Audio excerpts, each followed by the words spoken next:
જોલા સાધુ રામ ધાર્યા ઓ બેન મને પાણી ના પાવો ભલે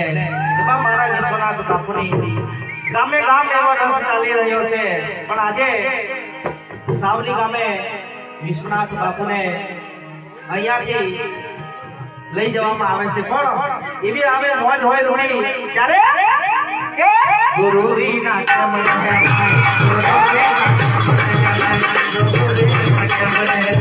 Hey!